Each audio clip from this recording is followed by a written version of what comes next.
Hey guys, and welcome to Lesson 2, Learning to Love Yourself and Build Up Your Self-Esteem.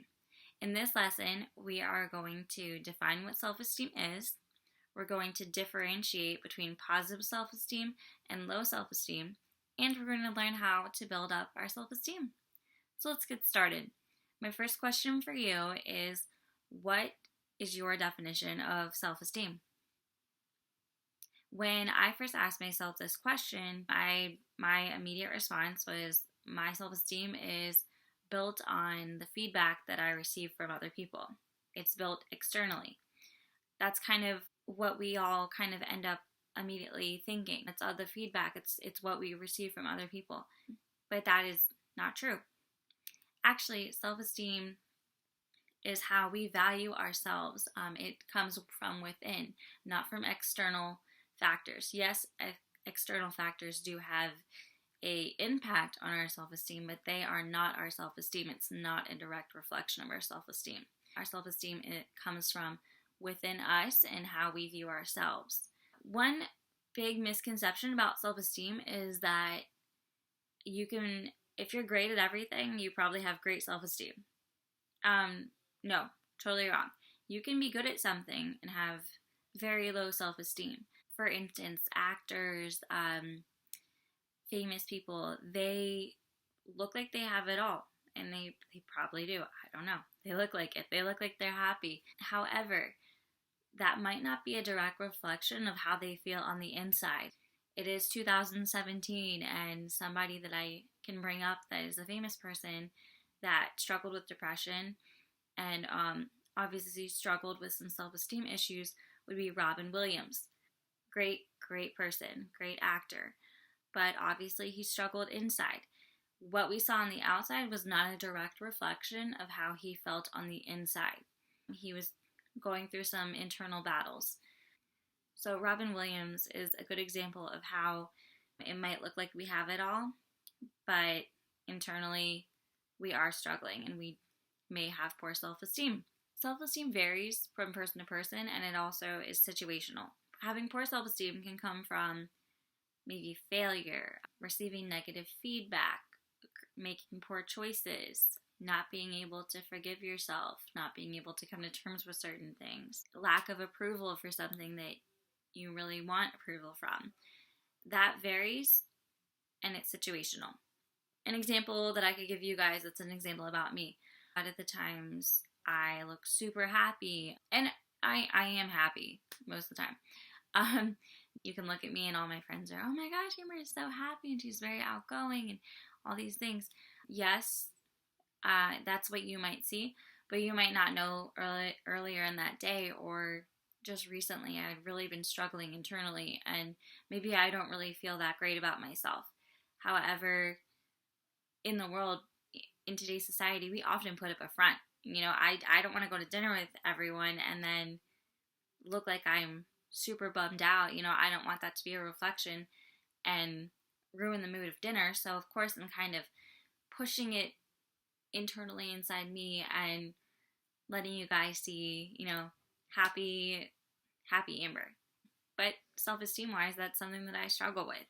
Having low self-esteem leads to a huge downward spiral of negativity in your life, and more than you know, that affects you.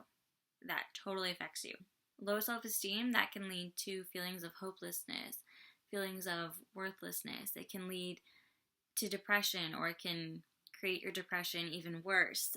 Basically, you are constantly spiraling down. What I learned when I was doing research for this lesson is that you have to reverse your internal dialogue. There's always going to be things in life that we are not good at. You're not going to be good at everything. Like, as much as I hate to admit it, I'm not going to be good at everything. I would love to be good at everything, but nobody is perfect. The only thing that we can do in our lives is to learn about our strengths and our weaknesses and to build from that and to love ourselves for exactly who we are. Nobody is perfect. We are all unique. What you have to do when you have these feelings of negativeness or low self-esteem is we have to reverse our internal dialogue. For instance, I'm bad at math. I'll tell you, I'm bad at math. And when I was in like middle school, high school, and even college, I was like, I suck at math. The more I tell myself I suck at math, I'm going to believe it. I'm still not great at math. However, like I like to say, I do know a little bit of math.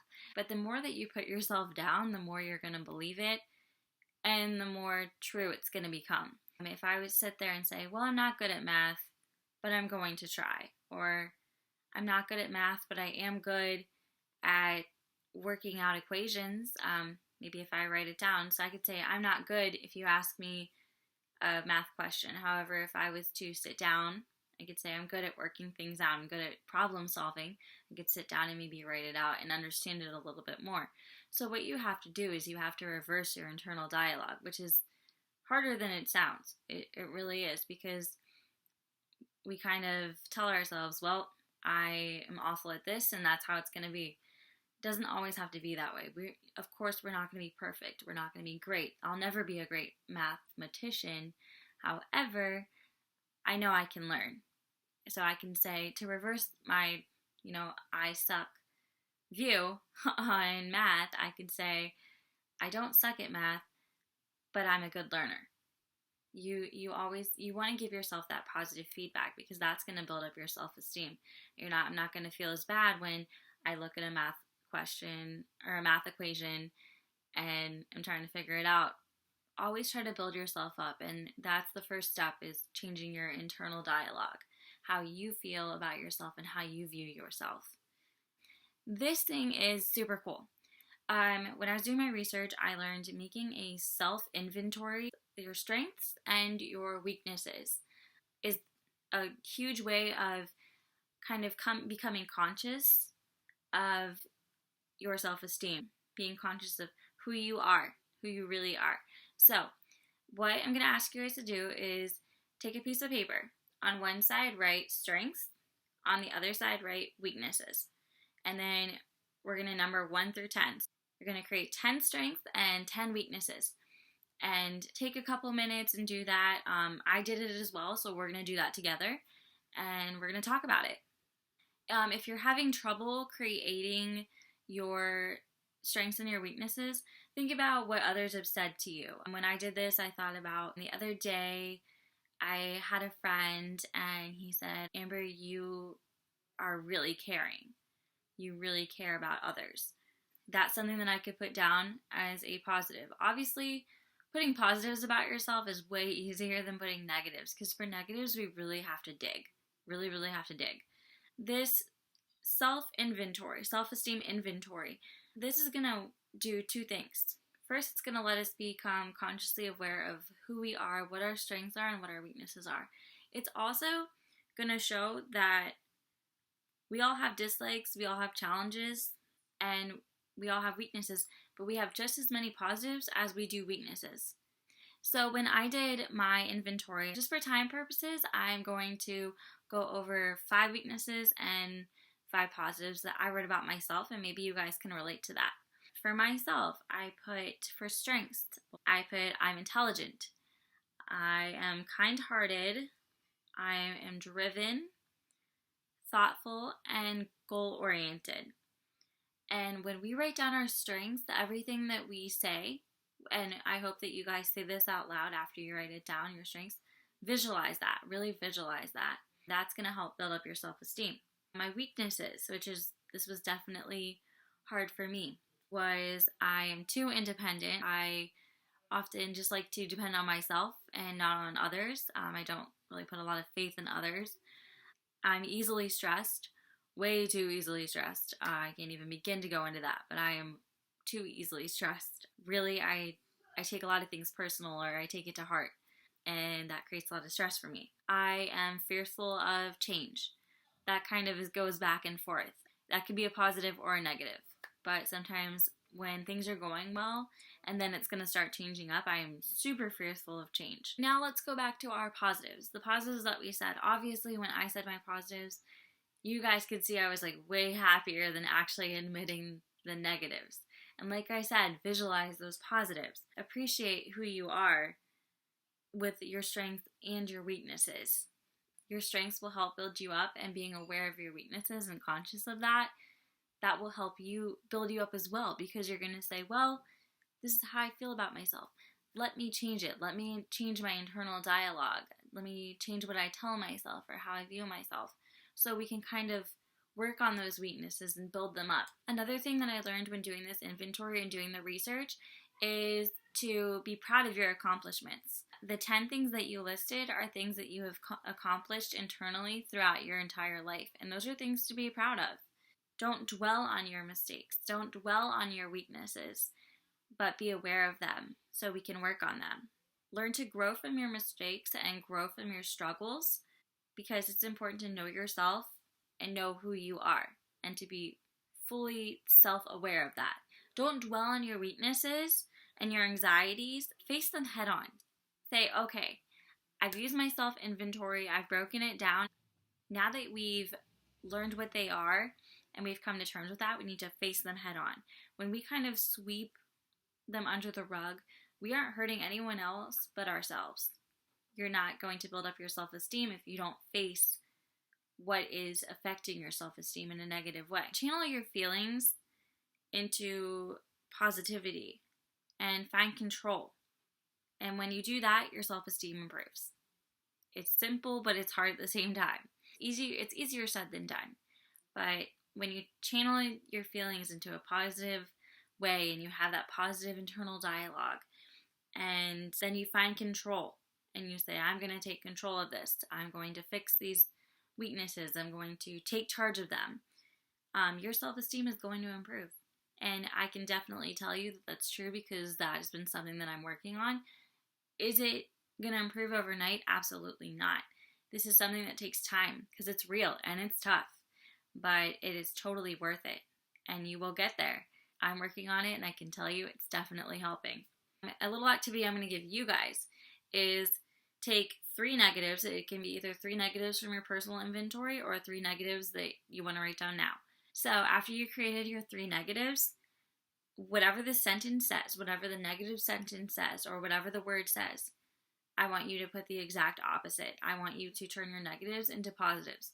Now you're addressing your weaknesses and you're turning them into positives and you're building up your self-esteem.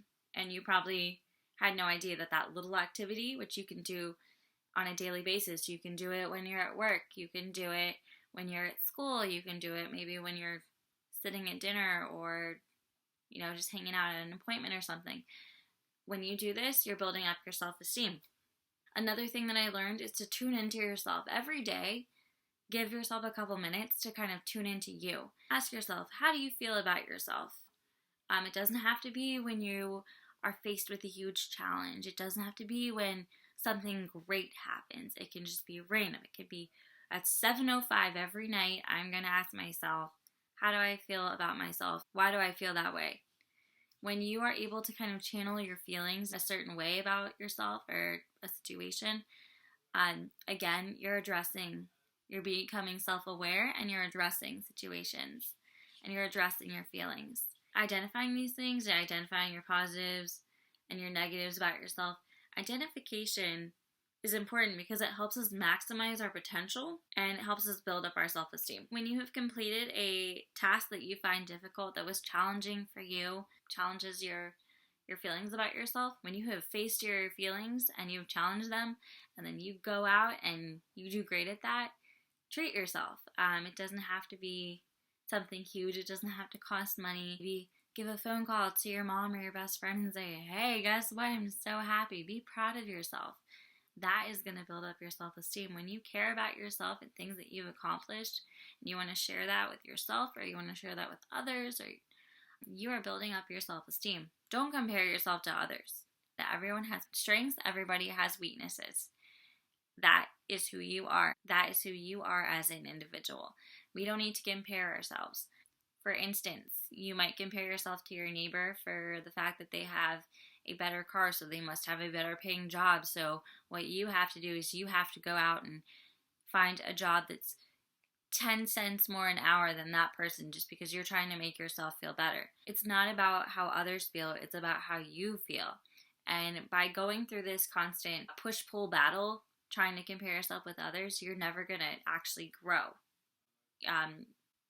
Internally, you are not going to grow. You're kind of limiting yourself. You have to kind of step aside and say, What makes me happy? You have to make realistic goals and expectations for your life. If you don't have realistic goals and expectations for your life, again, you are not going to grow. You're going to kind of find yourself in this stuck situation. It's important to know that your self-esteem is always changing. Just because I feel great about myself for one thing does not mean I'm always going to feel that way, and vice versa. Just because I feel like I have negative self-esteem for something that I had 5 years ago doesn't mean I still have it. Maybe I do, but it's always changing, and that's important to know. You're never going to have the same self-esteem. I don't have the same self-esteem that I had back in middle school or high school or even college. I don't. It's always changing, and as I become older, it's going to continue to change. I'm going to be faced with new challenges. I'm going to learn new things. I'm going to have great things happen in my life, and all those external factors are going to affect my self-esteem, but it's always changing. But what I can always do throughout my life is always try to build it up. Everyone is always going to have challenges, so don't think that you're just going to build it up and you're going to be perfect. Nobody is perfect. We're not trying to reach perfectionism. We're trying to reach happiness. We're trying to reach internal happiness with ourselves. You start your day off on a positive note. As I said in my previous video, starting fresh, that's a hard thing sometimes for a lot of people. When I get up at 6 a.m. to get ready for work, it's hard for me to start on a positive note. I'm not a morning person. So what I like to do when I'm getting ready is I like to have kind of music on. I'm a very musical. Music is a calming thing for me, and it's also inspirational. I like to put music on, and as I have that music on, I kind of put a station on, maybe on my Pandora or my iPod, that's uplifting. So I can say, you know what, today's going to be a great day. I'm going to, and then I set a goal for myself that day. Does it mean that it's a goal that I'm going to reach?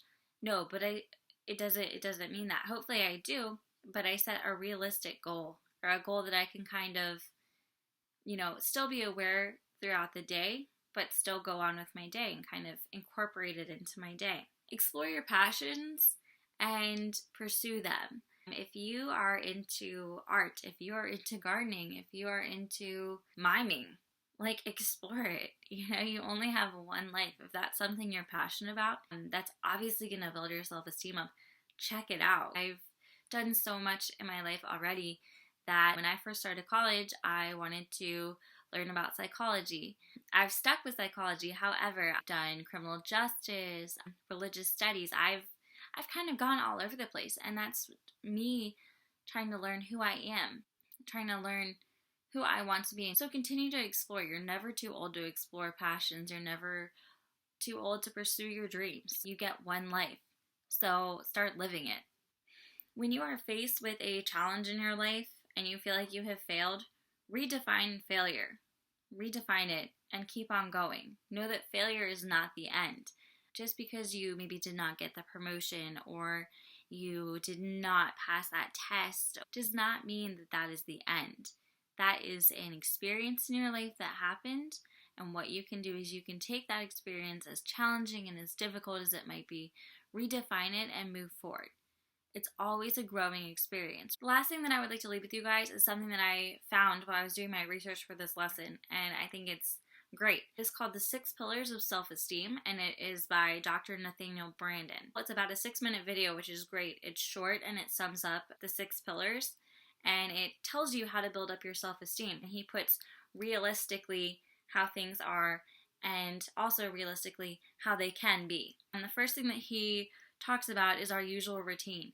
In my first video, A Fresh Start, I kind of talked about how we kind of get in this kind of assembly line type lifestyle. When we live in our usual routine and we don't take time out of our lives to build ourselves up or to give positive feedback to others, we are totally unconscious. A lot of people that are my age or younger or maybe a little older, we're always on our phones. We are in the age of technology, and often, I've noticed I'll be at dinner and I will just be texting the whole time. I am not giving that person that one-on-one attention. I am not making their self-esteem feel any better that they have invited me out to come spend time with me, and I can't even take a couple minutes of my time to disconnect from that and talk with them, make them feel important and make them feel worthy.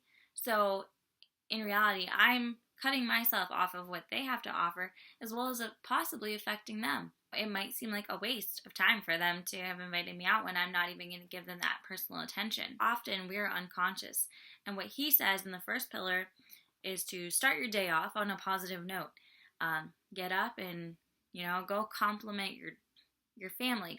Compliment your dog, compliment your fish, compliment your plant. Just start your day off on a positive note, because you never know that's going to really affect people or things or whatever, how it's going to affect you. Devote personal time to really saying hi to somebody or saying, hey, I hope you have a great day. I can't tell you how often my friends might just message me in the morning and say, like, hey, I hope you have a great day today, or like, today's gonna be a great day, or they remember something that I told them, like, hey, on Monday I'm going to this thing and I'm super nervous, I have to talk during it, and then I have that friend that I told 2 weeks ago, and then they give me a call or a message and they're like, hey, you got this. And I'm like, whoa, you actually listened? You remember? Like, I forgot I told you because I've been so stressed out about it.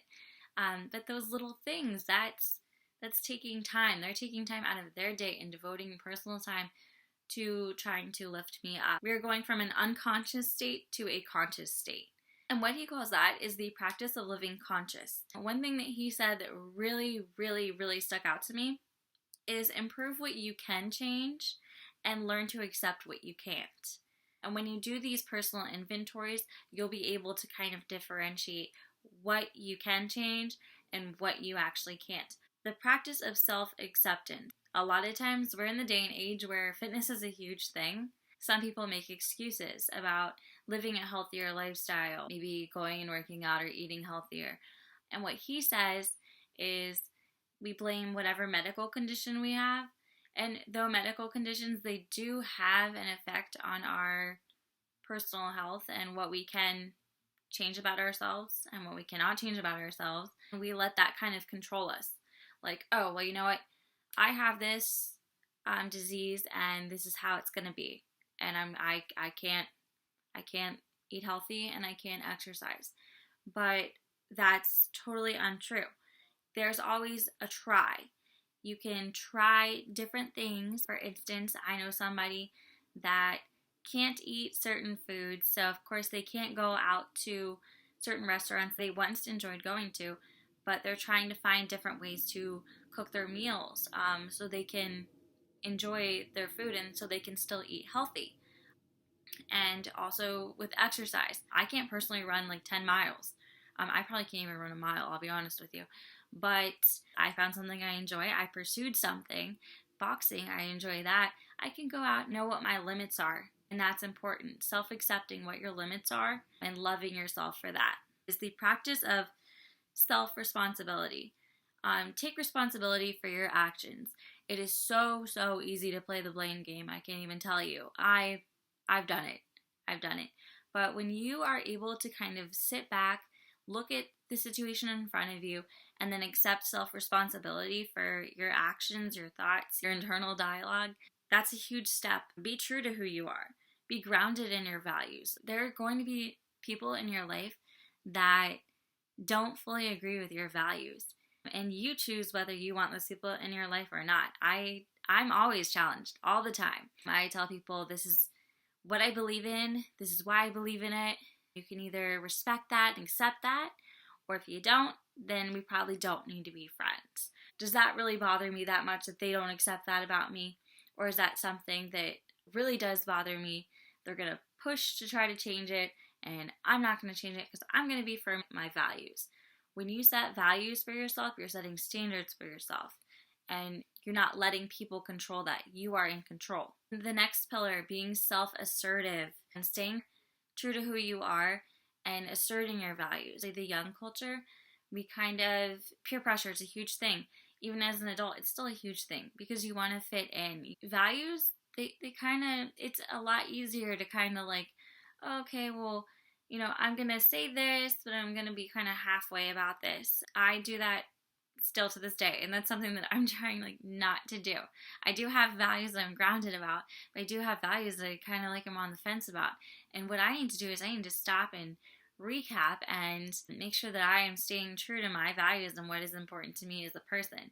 Because when I let those values kind of like fall to the side, I'm affecting my self-esteem. Maybe having that value was improving my self-esteem, and then when I'm taking it away because I want to be accepted by others, I'm damaging myself, and I have no idea I'm doing it until the damage is done. The next one is the practice of living purposefully, finding your purpose in life, or giving back to others, doing things for other people, finding what really motivates you and really drives you and really makes you happy. Live your life with a purpose. Don't live your life on that conveyor belt assembly line. Live your life for you and find what makes you happy. Again, explore, pursue your passions, continue learning. Go out and live. You get one life. One life. And we're not guaranteed our time. We don't know how long we have. When I look back on my life, I want to say that I did a lot of things. Obviously, I'm going to still have, the positives and negatives, but I want to be happy for how I lived my life and say, you know what, I lived a good life. I had a purpose. I might not have known what that purpose was at my age, or I might not know what it is at 100, but I've done things that are important for me. So I've lived a purposeful life, given back and given to myself, and learned to love myself. The last pillar is personal integrity, and Dr. Nathaniel Branden said that your voice is the voice that matters most. And that is true. Again, building your self-esteem, it is not controlled by external factors. It is controlled by you and how you value yourself. Your voice is what matters to build up your self-esteem or to break your self-esteem. Changing your internal dialogue, setting your standards for yourself, knowing your weaknesses and your strengths, becoming self-aware, being assertive, learning how to change your daily routine. These things are what's going to help you build up your self-esteem. I can tell you, for the past about 2 weeks, I've been researching for this lesson, and I've had some struggles this week. I've had some definite struggles this week. But this lesson and kind of going through these little exercises and things like that, and researching and learning and kind of really thinking about myself and who I am and how I feel about myself, am I still struggling with self-esteem issues? Yeah, but I feel a lot better, and I think it's because I've kind of taken some time to really understand myself and who I am, and find my inside voice, find my internal voice, and I can tell you that this is definitely going to work for you guys. I can't wait to chat with you guys, to find out more about you, to find out what your strengths are, your weaknesses are, if any of this related to you, if I related to you in anything that I said. I can't wait, and I really, really can't wait for the results of you guys kind of working through this. Let me know how it goes. Let me know if I can help you guys anymore. If you have any more questions pertaining to the self-esteem inventory, let me know. I'll talk with you guys about it. But it's just, you're going to feel a lot better. And when you feel better about yourself and who you are, you're going to be happier. You're going to start beaming with happiness. It's something that's going to take time, and it's going to be consistent. It's going to be an everyday thing, every day for the rest of your life probably, but it's totally worth it. You feel so much better. I feel like a weight is lifted off my shoulders a little bit with some of the self-esteem things. I did come to reality with a few weaknesses and a few negative things, and that was really tough, but then the positive stuff outweighed the negative so much that I feel a weight has lifted off my shoulders, and I feel a little bit better about myself. And I realized, this is something that I'm going to incorporate in my life every day, because self-esteem is a huge thing that I struggle with, and it has led to my depression greatly. So yeah, I hope this totally helped you, and let me know. I can't wait. You guys are awesome. Love yourself. Love who you are. Love who you are for your weaknesses, and love who you are for your strengths, because that makes you exactly who you are, and that you are shaping who you are. You are building who you are, and we never stop. It's never too late. Have a great day, guys.